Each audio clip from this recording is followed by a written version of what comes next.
Hi everyone, this is Vivek Shrivastava. Welcome to my channel, Journey of an Entrepreneur.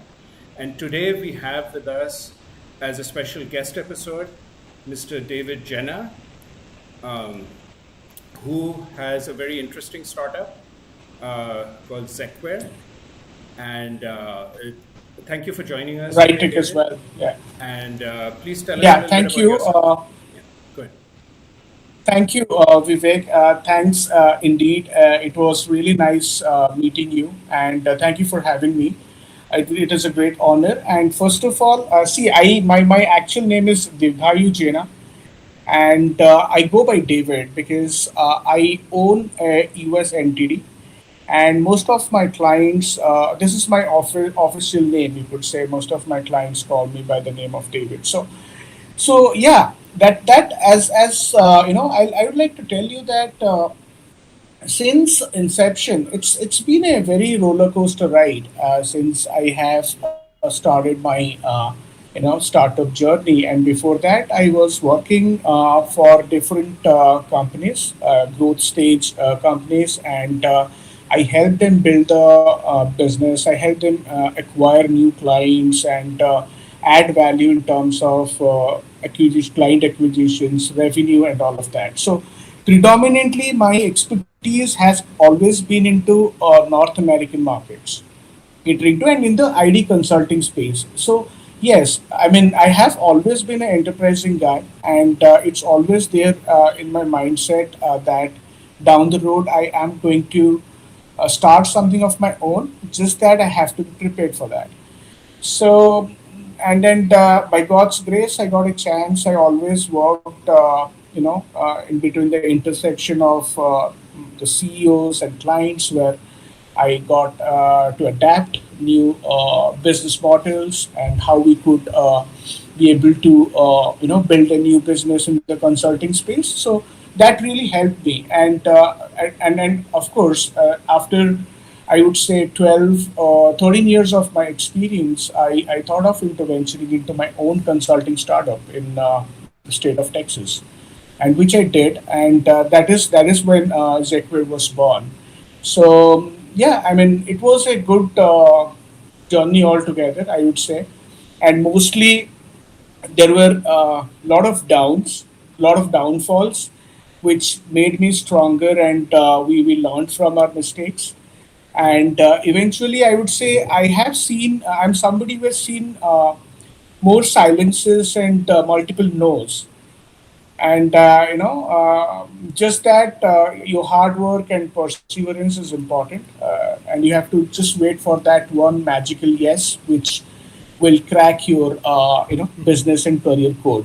So that is very important. I would rather I would rather educate. I would rather guide advice to young budding entrepreneurs. So hard work and perseverance is something which is very important. Never just give up. Right. That is one of the key things that helps you. Be it your career, be it your entrepreneurship journey, be it anything. So that is very important. So yeah, coming back to my venture, yeah, it was founded in I would say mid of 2015, but the operation technically I started in 2016 end, and it was really nice because we had pretty good substantial growth year on year Right. for the first 4 to 5 years. It was really nice, but since this COVID hit, Right. there was little shaky. We lost a couple of clients, but then I was always on the grip of how to make things work out, how we can maximize our output in terms of reaching more clients and building sales pipeline, so that our business doesn't impact. Because you must be knowing, I mean, we are small businesses, so we have very one a set of revenue streams. So any thing affecting to that will make a huge impact on your entire Right. business model. So, So David, one second. Let me go back to slightly earlier in your journey. Were you always one entrepreneur? second, Sure, sure. Vivek, Yeah, I lost you in between. Yeah, can you please reiterate that? Yeah, sure. So what I was saying was, did you always have an entrepreneurial bent? Like, did you always dream that you'd start your own startup? Of course, of Yes. course. Yeah. I always had that mindset. I always had that mindset, and I always wanted to, be in a space where I'm prepared for that. I wanted to learn because I am somebody who really value life skills, learnings rather than degrees. Right. And throughout my journey, I always had a chance to work with the management, the leadership, the CEOs, as an intersection between the CEO and clients. Mm-hmm. So, which has given me a very quick forefront of how business works, how we can acquire new customers, how we can flow down everything in regards to that. So, So when I think you said to 2015, 2016 is when this started for you. So yeah, yeah. how did you know that that was the correct time, correct moment, or even that this particular idea or path was the right one? Yeah, so 2016 is when 2015 and 2016. Before that, before I was starting, I it was a self confidence. I mean, this is the right time I could jump on entrepreneurship because I had a huge network built, and I have been somebody who always believed in relationships with your customers, with your consultants, and I always had that drive that someday I'll make it. I mean, so that is when I met one of my associate, who is one of the partners now. So we met, we collaborated, we brainstormed, and we felt that we have a same goal and vision. So let's start. I mean, that is when we thought of to, and it was good then because Right. having owning a US LLC has a really significant money if you can just Sure. have set of customers and you can try to make good closures out of it. So it has good potential altogether. So Yes. yeah, so that was the entire idea, and that is when we started. We did a lot of groundwork, starting from the legal terms. There are a lot of paperwork has to be done to be part of a US entity. So we that took us for a year, and Okay. after that we started the operation. So I started building the team. Okay. Um, you know, So tell us a little bit about the startup itself. What does it do? From what I understand, it is kind of a recruiting firm. Absolutely, Yeah. Yeah. absolutely. It's a recruiting outfit. Right. I would say we are a boutique a recruiting outfit which is very niche to Okay. certain new age technology companies in the Silicon Valley. So we don't do anything. We are very specific about what we do and what we offer.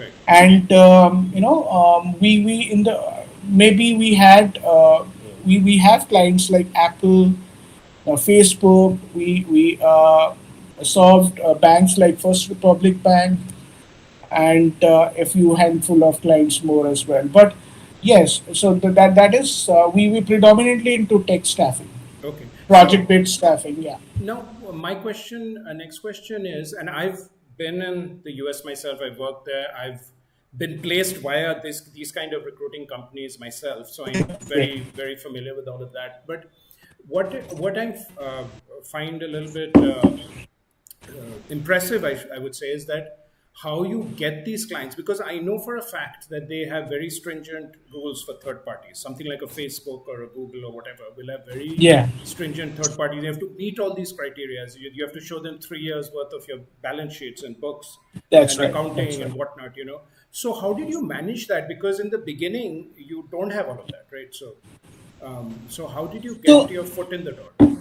yeah, so see, most of my clients are like my old clients with whom I have been. We share very good relationship. It's been like more 9 10 years, Okay. I would say, and apparently along with that, I have always been a hardcore sales guy. I mean, I always been like chasing leads, prospects, and I mean, as I said, you just need that one magical yes. That is when things will make a difference. Right. For that, you have to be doing a lot of hard work and perseverance. So that is very important, and that was always there. But So we reached out.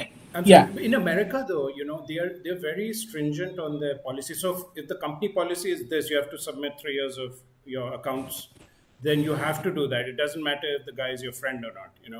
yeah. So how did you get past those? The company's policies. You know. So technically, see how. Let's say I'll tell you about Facebook. So let's say you have Facebook has set of contract requirements in Menlo Park, California. So, Right. what you cannot get access to those. What you have to do is you have to first initially work with one of their VMS, vendor managed system. So you have to they already have some existing system where they keep their requirements afloat. So you have to be part of the system, and that is the channel where you can meet the hiring managers at Facebook. Got So it. So, that so almost it's almost first you supply to their third parties, almost, right, and right, then once they are happy with that, then you directly supply to right. That is them. when you get a statement of work, you sign the contract, and be part of it. So Got it. Got it. yeah. Okay. Okay. Nice. Nice. I wouldn't have thought of that actually, but yeah, that makes perfect sense. Mhm. So nice. Nice. So that's. Would you mind sharing with us who your first clients were? Was it in the Silicon Valley area? Or was it other parts of the US? I mean, 90% of my clients are in Silicon Valley. So I when I started Zecware, my biggest client was EMC, Okay. Yeah. EMC. EMC Square, the data storage company. Sure. Sure. So there is a huge turnaround when EMC was acquired by Dell. Okay. Yeah, Dell Technologies acquired EMC, and Yeah. the entire management changed. My counterparts they had to leave, and there was a huge difference within that. But then again, we became a partner to Dell after Dell acquiring as well. So it's a new team altogether, and it was very competitive. But we were there in the race, and we did well. But apparently, it was not as good as EMC was. EMC was really nice. They have given a lot of business to us in the past.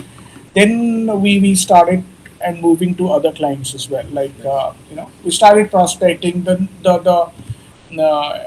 general way of doing sales, and we started doing that. So, David, there's so many, like, again, because of my experience in America, I know there's so many similar companies that do pretty much what you do, provide recruiting services and place people to these Yeah, bigger yeah, companies and so on. So, how right. do you how do you compete against them? Like, what? Why would say Facebook choose you over 1,000 other of these kind of companies? That's a good question. I mean, see, that is the challenges I've faced, Vivek, in the last few years since I've ventured into Zecware. So, biggest challenge, and I've learned from it that I didn't had a value proposition when I started. I was just one of the companies who was trying to make a name, uh, close few deals. That's it. So that is eventually I learned that no, I mean, if you have to be different and out of the box, you have to have a very solid value proposition. That is what is important. So then we pivoted a little more, and we thought of to let's not believe to acquire a lot of clients. Right. Let's believe in giving service, Yes. trying to connect with the customers, ensure your client is happy, the team is happy. That Right. was our goal. So I'm somebody I would never have 20 30 clients, and I have to average out, or I have to Right. sacrifice on my services. I'm Right. somebody rather I'll have few set of clients, and I'll make sure they're happy. So you said something about a value proposition. What exactly is your value proposition? If I'm Facebook, what would you tell me is your value proposition? See, if I talk about our services, we ensure we are always, we learn what the new technology is, and we assist candidates in terms of cognitive thinking. We ensure they match completely with the company culture, their workplace signals. So we have a very set team who, I mean, we have a small team, but then we make sure they do assess these candidates very thoroughly in terms of how, if they're a culture fit or not. I mean, that is more important. If it's, I mean, you will find a lot of candidates for different positions. That's not a big deal. What is if they fits well in the organization's culture, or what is how what has been their track record, and we also do background checks from our end. I mean, most of the companies doesn't do that. They outsource it to Right. other BG companies, but Right. we ensure we have a partner company who does that for us. So we have to make sure our clients are rest assured that candidates coming from us is it's more of a sense of trust and security. Right. That's what we offer. I mean, and we always there in the pulse of the new ever changing technologies, what is required, what is the what changes has to be done. So that is very important for us. Right. Right. So, do you have mostly candidates from India that you place to the No, US? we don't do that. So, America to America only. US to US. US to US. Do So you, do, that, I mean, we could have done that, but I never wanted that model to be in place at the well, at the first I would time, imagine because it's a more complicated model too, that's because very because complicated. of It's those it's risky. visa issues and It's a visa thing, and at the end of the day, you put in a lot of time and efforts, and right. for some reason, the case got disqualified. So So, it's do you focus on Europe and other markets or just US for no, now? as of now, not, because we are predominantly for US North America.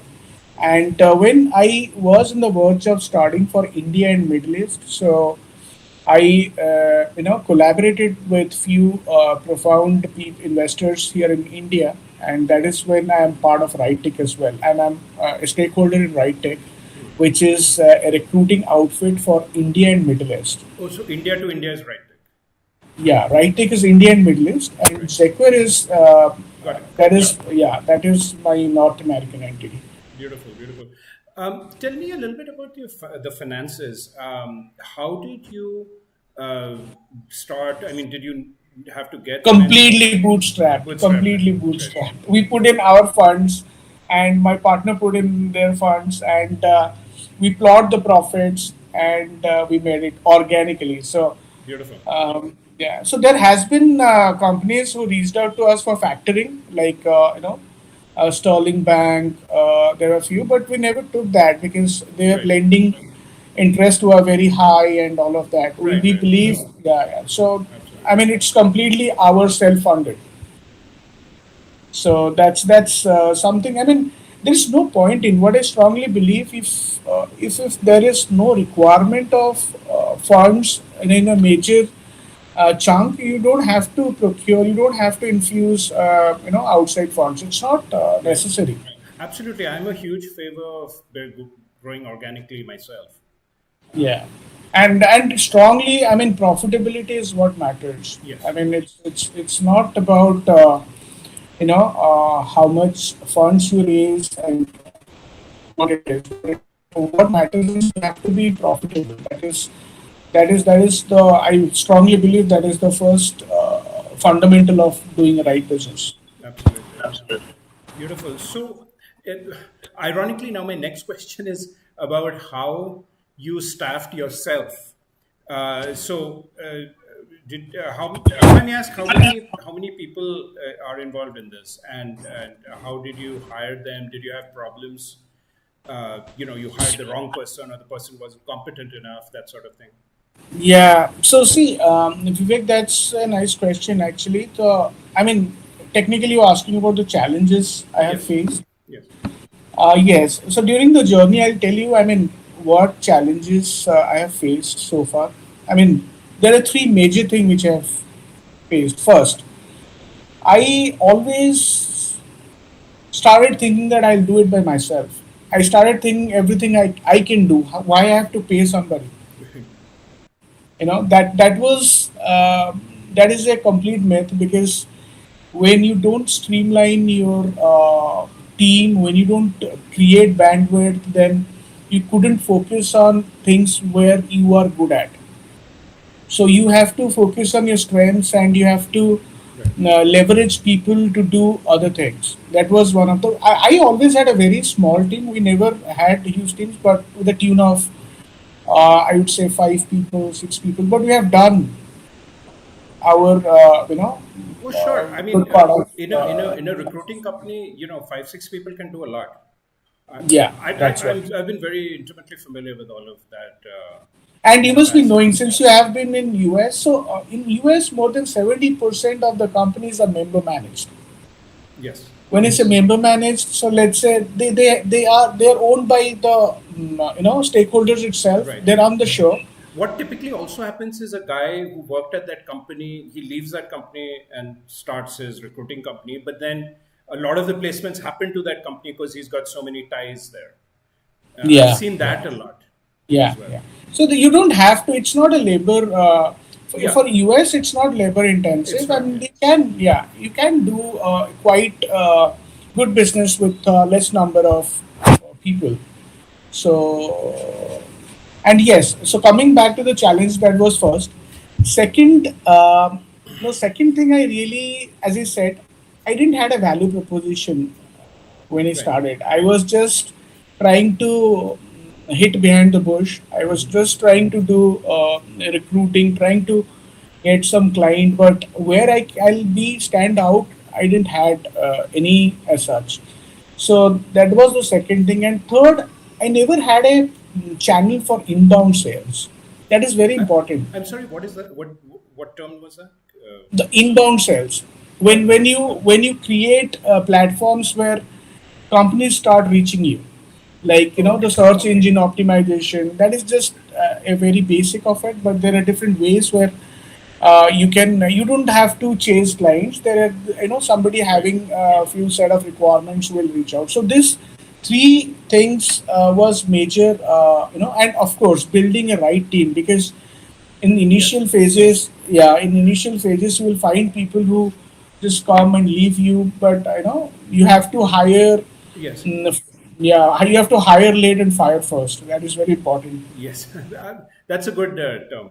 Hire late, fire Yeah. first. Myself, I've had a lot of challenges with that, and a lot of the entrepreneurs that I spoke to doing podcasts like this for this channel also reported the same thing, where they had a lot of challenges getting the right people. They got the wrong person, then that damaged them, etc., etc. So can you, I mean, you're in this business yourself, so for our viewers and even for myself, can you give us some tips on how to get the right person? Because the challenge is this: everyone will say, oh yeah, I'm really good, I can do this, I can do that, and then when you actually hire them to do it, they end up not being able to do it. That happened to me That's so right. many times, I mean, already. And I don't think there is. I don't think there is any magic that we could do to make sure to that we could.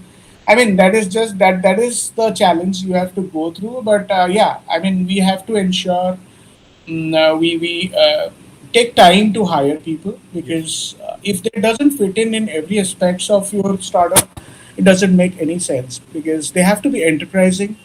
They just not have to be task oriented. They have to think your company as their baby as well, yes, and you have to offer them significant rewards. That is very important. That is how you grow, yes. because if you don't take care of your team, I mean, they are the stepping stones. They are the foundation of the company. So you have to ensure that that has to be taken care. One thing that one of the other podcasters that I spoke with suggested, or that's what they do, is they have a very rigorous Mhm. interviewing process where they, Okay. they actually make them sit on the front of a laptop and have them write code. I mean, this was a software AI related company, so they actually have them during the interview write some code, and then they they know then whether the guy can code or not. Mhm. But it may not always be as simple as all that in many cases. So that's always a challenge, and I would say particularly in India, you have a vast population, you have a lot of people, but very few are actually good. You know, is what I've found, and Right. as opposed to places like the US where the population is that much, but the people are generally at least at a certain level, if not Mhm. very good, at least they're good. Mhm. So it's a bit of more of a challenge here, but it is what it is. Right. So Right. that's why Right. just it's always a job to get someone the correct person. And what I found Mhm. was, I mean, it was a numbers game. One thing Yeah. that I did, looking back, of course, I should have had a much more intensive interviewing process, which I did not. So that, of course, was a disadvantage that I put on myself. But you know, even then, even in spite of that, what will happen is, you'll just have to get rid of them and get a new one, get rid of that, get a new one until you get the right person. Right. So Right. not very See, efficient, but what can you do? Yeah. see, yeah, see, people you are billing to your clients is easy, but I'm talking about when you are setting up your own team. That is one of the toughest job Yes. because you have to be very mindful. You have to assess the candidates very thoroughly. That is very important because see, there is set systems for screening candidates for your client requirements. That couldn't be, and that is again your expertise. So you won't face major challenges. So you face challenges when you are setting up your own team. Yes. Yes. Absolutely. Yeah. All right. Well, on a related topic, how about third parties? Now, I know you mentioned you have a third party that does background checking for you of the potential Yeah. candidates that you'll place. Um, any advice you'd give So us we on? have Yeah. so US is a place, Vivek, where you can outsource everyone. Yes. The business is so I mean, if you want to start an NTD and run show in for North American markets, I mean, you can take advantage of everything. There are companies who can run your payrolls. There are companies who take care of your insurances. There are companies who can recruit your client needs. There are companies who can do background checks, everything. You just have to connect the dots. Yes. That is, yeah, that is the most. I mean, you have to be very sure in execution. That is where you are. I mean, so you just have to partner with them. You have to ensure they get rewarded out of the lot of budding startups coming up who could who have seen that gap and try to make a you know try to create some add some value there. So, but my question was, do you have any advice on the third parties themselves, like making sure you don't hire the wrong people or a dishonest third party? Because that's what happened to me. I hired a third Mm-hmm. party for some software development, and they just ended up being absolutely terrible. And I eventually had to Oh, okay, end up throwing the entire code they produce away and starting from scratch. I mean, okay, that's how bad they were. okay, So, okay. how any advice on that, since you're in this space? So I would say, Vivek, for that. I mean, you have to come across certain challenges, which I have also gone through, which I have also hired people, Right. for my clients on our payroll. But for them, the interview has taken somebody else, which client got to know in next couple of weeks, and then you can imagine what kind of a bad impression, bad impact it would have created with the vendor relationship. So that challenges you have to go through. But I mean, regardless, we have lot of softwares, lot of platforms which vet properly the candidates, the interviews. Now there are a lot of AI enabled platforms where they can check your voice modulations and your eye contacts if you are trying to read that from the web, or you're trying to answer that somebody else is answering. But yeah, there can be anything, but you Well, third know, parties is different, right? Because you generally don't have a typical interview process the way you do with a person, one person, because you're dealing with an organization, not a one person, right, right, So the right. dynamics are a little bit different, and I think the way you valued them also is a little different. And it's, again, it's just there's a lot of potential third parties you can hire, but then the ones that are good are very few. It's the same old story, So basically. the third parties that we work with, the vendors we work with, we say preferred vendors. So there are a few set of companies I have been working with them for quite some time. I mean, it's a good established relationship. They are very technology oriented. Let's say we have requirements for the front end. So I have a company who has good front end people.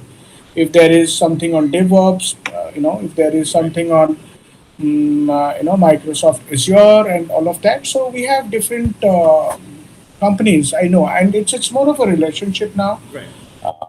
So we ensure they give us good candidates. Absolutely. Yeah, yeah. Yeah, I like that word, relationships. In the end, you have to create the Absolutely. So now relationship. the world is coming back there. It is.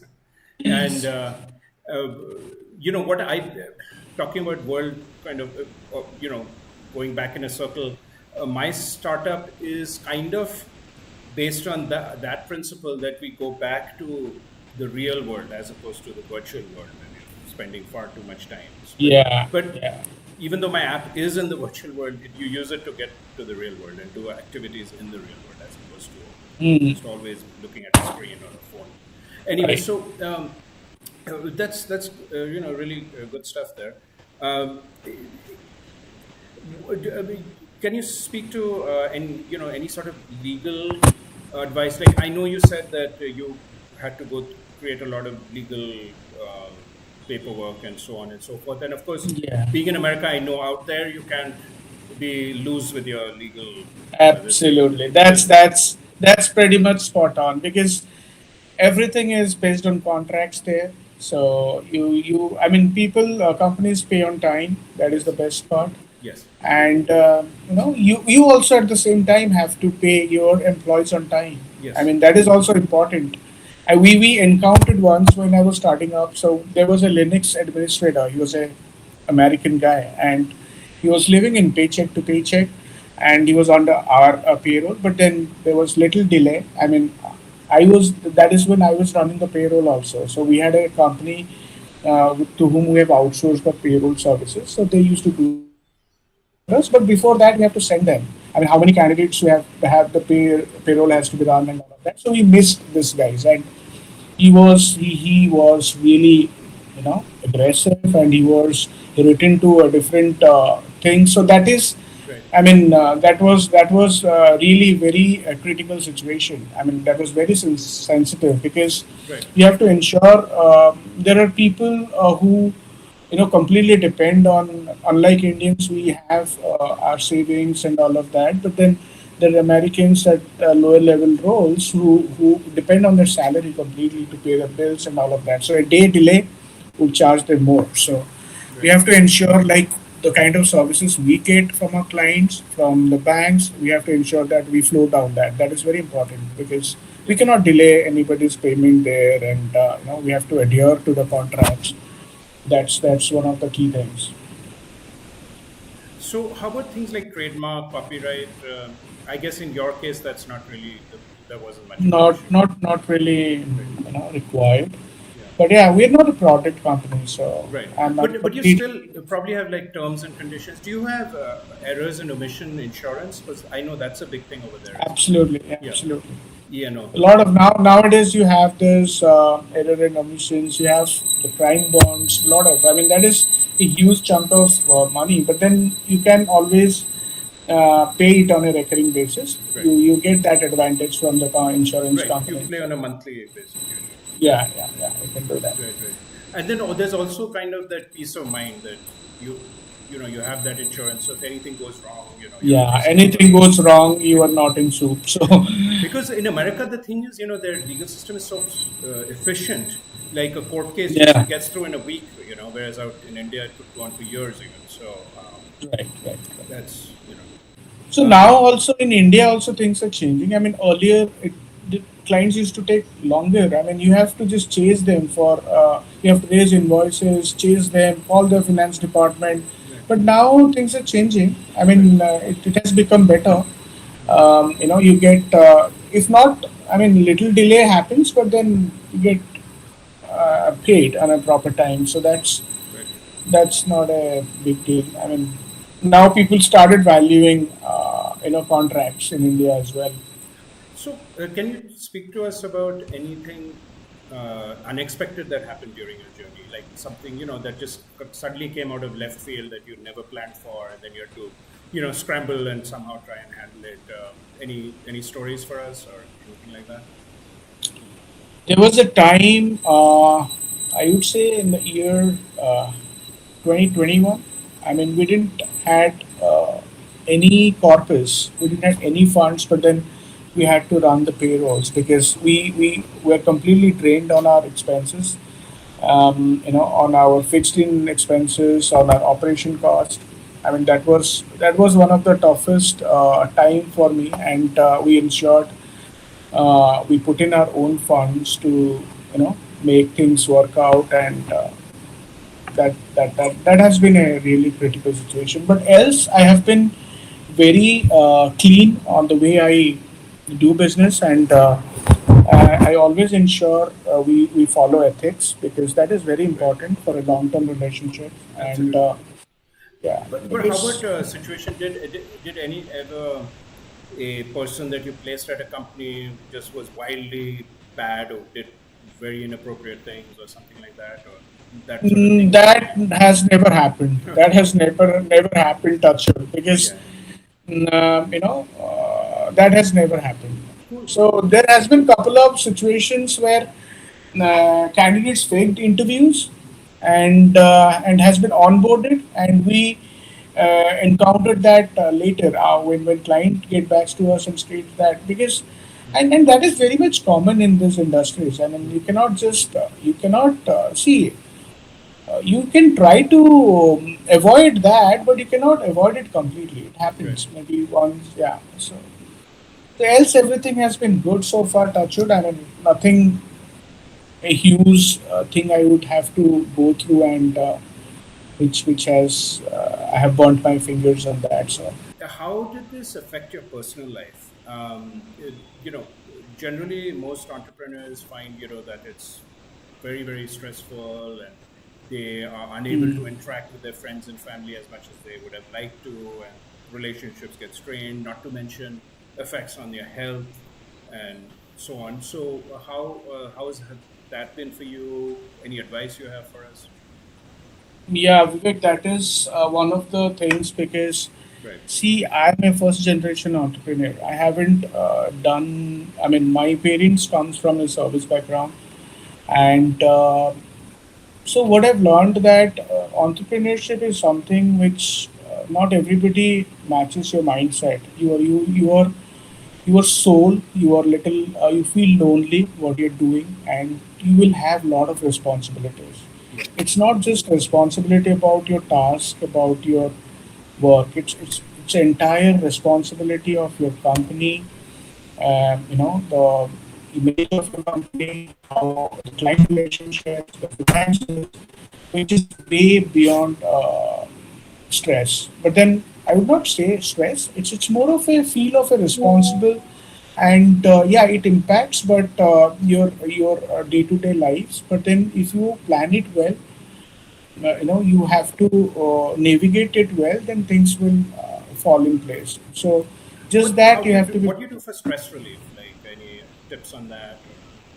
Or, I'm in stress. I am very much active in working out. nice. I do swimming. I do a lot of brisk work, and I mean physically, I do a lot of physical activities. That is, I mean, that has become probably a habit. I mean, I don't like it when I don't do that for a day. Yes. Yes. So it's, yeah. So I ensure that we always you have to stay fit mentally, physically. That is how you can go longer because your health is your biggest wealth. If you don't Yes. take care of that, you know, I mean, hard work, perseverance will only happen if you have a better health. Absolutely, absolutely. So, how, without divulging any confidential information, could you tell us about what your plans for growth are on this? Just get more clients in the US, or maybe branch out to other countries. I know you spoke about India and the Middle East. India, I have partnered with another company, yes, but I have plans to grow Zecware in different markets, maybe Europe down the road. But having said that, I am somebody who is always interested in global markets because I feel that if you spend that quality time in different markets where the currency is bigger, you know, you will get a better output and that will be much more lucrative for you. I How do mean, you the how would same. you handle the language issues though in countries Yeah, like Europe? Europe has a huge challenge, but then we have to explore I don't know, but we have to explore that. Language is a huge barrier for European markets, but yes, we have to ensure we find people who doesn't have that. Right. But having said that, that is a long-term plan. But I want to grow Zecware into different. We are currently only serving in Silicon Valley, so I want to get into Right. other places, other states as well, like Texas, and Yeah. a lot of opportunity. I want to pivot to something I think else. North Carolina probably, Charlotte, Yeah, North Carolina is a big, that's right. Yeah, Florida. yeah. Yes, yes, yes. Um, Absolutely. And and along with that, I mean, see, it's not only about staffing now. Recruitment is getting into a different landscape altogether. People That's are, very interesting. Tell us about that. How is recruitment evolving, and how are people? I mean, the companies themselves that are hiring people. How are they evolving in terms of utilizing their people? yeah. I've myself experienced this where in America when I first started, which was quite quite a while back now. Hmm. It was the very old school, old fashioned 9 to 5, Yeah. kind of a thing. And then I worked for some banking companies where it was very very formal, and Hmm. then you have places like Google and Yahoo where you don't even have your own desk. You just come and Right. sit wherever and do whatever, Right. sort of a thing. So Right. how is that evolution going? Could you speak to us about that? That is evolving like great. I mean, recruitment companies earlier, the old school of recruitment was different, but that business model, the business ethics will always remain the same. But people are trying different new ways. People are trying to build recruitment marketplaces, but building a product, you know, just the thing is that everybody is trying to do the same thing. Yes, yes, that's true. Yes, that is if you look at what's happening in the recruiting landscape right now in the US, everybody is getting into this AI enabled marketplaces. Yes. But out of that, I mean, 0.1% is success. I mean, most of them are But really falling down. how are the companies evolving themselves? For example, the way Google and Yahoo and stuff have this Hmm. very informal style workplace. Yeah. What do you see more companies doing that, or do you think maybe they'll go back to the formal thing? And then of course, thanks to COVID, now there's working at home. If not 100%, at least in a hybrid way is very very common Yeah. now. Yeah. Yeah. So do you have any sort of So I predictions? would say, as per US market, things people will try new age technologies, of course. I mean, people want to do lot of work with AI and machine learning, but then the old school of recruiting, where you have to source your clients with the best top talents, that can be it has to be done organically because it cannot replace. See, Right. I mean, AI can replace words, can find you screened resumes, but how about their workplace skills? How about their aptitude? that has to be defined in a very proper way. But yes, we can target any time with volume. That Right. is very important. So But mine is a completely B2B business. We yes, don't do B2C. yes. We don't have a marketplace, but I don't have any plans to do that as such, because my Right. expertise is completely into B2B. My And startup actually has an element of B2C, where okay. you can post listings Hmm. of, you know, even if you're an individual, you can post it, hey, I need a mechanic. And then Hmm. any mechanic who sees that can respond to it and contact you. And conversely, a mechanic can post a listing where he says, hey, I'm a mechanic and I'm available. And then Okay. you can find him and approach him. So, but Hmm. what's unique about my startup is all this is happening on the map, in a map based way, in a real time Okay. GPS Okay. based map. So imagine like Craigslist or Olex on the map, but then, or, Hmm. Naukri or Indeed on the map, something like that. Okay. But Excellent. anyway, Yeah. yeah, so even that, as you can see, is evolving just with what I'm doing.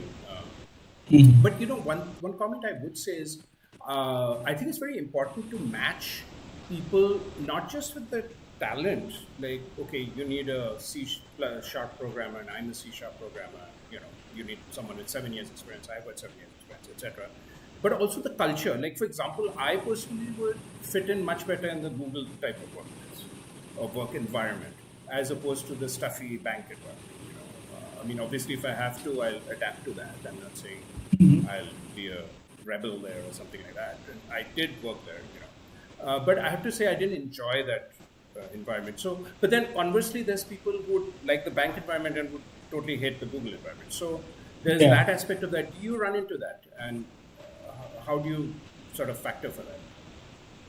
Mm, no, I think that is very important. You're right. That is the most important thing in today's scenario, because today's landscape. Because see, I mean, now companies are not very much concerned about the skills, the technicalities of the candidates, but they're really concerned about the attitude, Right. their workplace signals, their cultural fitness, and all of that. Right. So that has to be assessed properly. We have to ensure that people hail from that background, how open they are, Right. and on different technology. It's I mean, how fit they are towards their attitude towards the company's requirements and all of that. So Yeah. Sorry about that. yeah. So yeah, no, because I would imagine that'd be a very so how do you factor for that? Like when you're placing a person to a company, do you uh, try and make sure that that also is a fit? And then, but what I would imagine is that might be a bit challenging, because how can you understand what a person uh, is, what kind of culture he'd be a fit for or not? So that is the only way we can do that, is by you know by looking at candidates' fitment in terms of their past experiences, the kind of companies they have worked with, and maybe the kind of you know attitude they Right, have right, towards the different positions, and what is their plan. I mean, it just it's more of a consultative approach. I mean, there is nothing to we can assess that in a in different softwares or whatever. It's just a consultative approach that you have to follow to ensure that at least 90% of the candidates are good enough for your requirements, for your absolutely, client absolutely. open positions. Okay, wonderful, wonderful, wonderful. So, uh, do you have any advice for people dreaming of being entrepreneurs, or those who have already launched their own startups? Basically, the Mhm. viewers of this channel, do you have any final advice or something? So, a final advice, as in Vivek, as I said, I would always say, I mean, it's going to be a roller coaster ride. It's going to be a tough journey, but you have to ensure It's you just don't have to. You have to just wait for that one magical thing to happen, and that will happen with a lot of hard work, and perseverance. So Yeah. it's not about 100 no's. It's just about that one yes. One yes. But if you have that patience, that will definitely give you rewards. And be always kind, humble, and follow your ethics. Be ethical. That is very important to have a long-term vision and be a better business person. So because companies value that a lot more than if you know things. If you don't know, I mean that Right. doesn't make a difference. But if you have right attitude, that makes a huge difference in your business growth or career, whatever. Okay, So wonderful. Well, that's all I had for this episode.